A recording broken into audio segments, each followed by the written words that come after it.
this is Ayumi of yescards.org. This is part 2 of the Bible in a Nutshell series, and I'm going to talk about sin. What is sin? It's the transgression of God's laws. There are many different kinds of laws. Specifically speaking, somebody counted, God gave the Jewish people 613 laws. And a lot of it had to do with recognizing what is good, what is holy and unholy, what is clean and unclean, and keeping them separate. Now, could the Jewish people follow those laws all the time? All of them? No, nobody could. And that's what the laws proved, is that nobody could actually follow all of them. When Jesus came along, he was asked, "Teacher, which of those laws and the commandments, which is the most important?" And Jesus answered, "All the laws rest on these 2 commandments.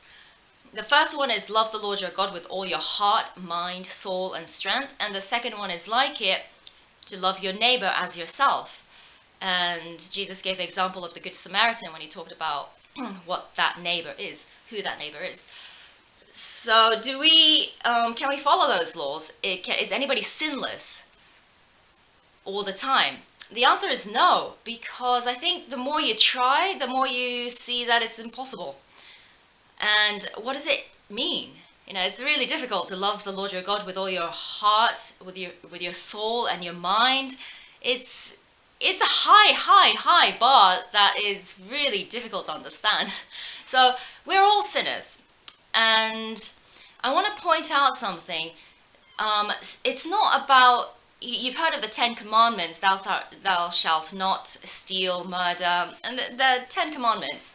It's not about us saying whether we agree with one commandment and not really agree with the other ones. We don't really understand the significance of this one, so we'll just put that away. I don't think it works like that, because just to point out, the author of these laws is God.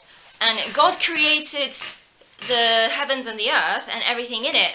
So the laws of nature, of science, of geography, geometry and chemistry and physics and the laws of the universe, all of that, it was created by the same God. And it's precise, isn't it? Like, it's mathematical. Everything around it makes sense, and it's absolutely precise.